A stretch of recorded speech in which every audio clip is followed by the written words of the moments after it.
IIT Madras professor has been suspended over student suicide.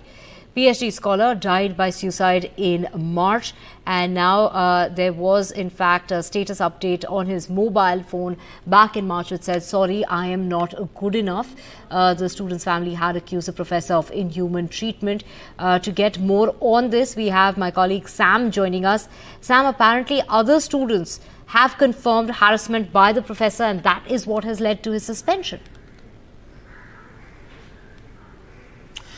That's right. To begin with, Divya, the IIT Madras administration has suspended Professor Ashish Sen from the Mechanical Engineering Department following a direction by the Board of Governors of IIT Madras. The student, a research scholar actually, was found dead at his private residence on the 31st of March earlier this year. At that time, there was no immediate clue, but the only clue the police could get was his WhatsApp status that said, "Sorry, I'm not good enough."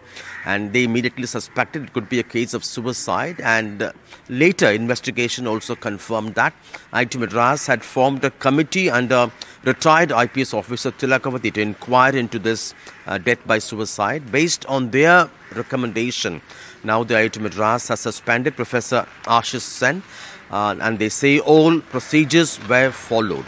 The professor himself is yet to comment, but the student body has welcomed this, saying it's a victory for the protest by students seeking justice for the death of the research scholar.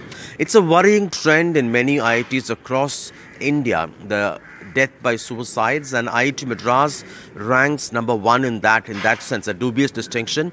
4 suicides in 3 months earlier this year and 6 in less than 2 years. Authorities say they put a student wellness program in place to make sure students do not remain in stress, and faculty can address any instances of stress or depression.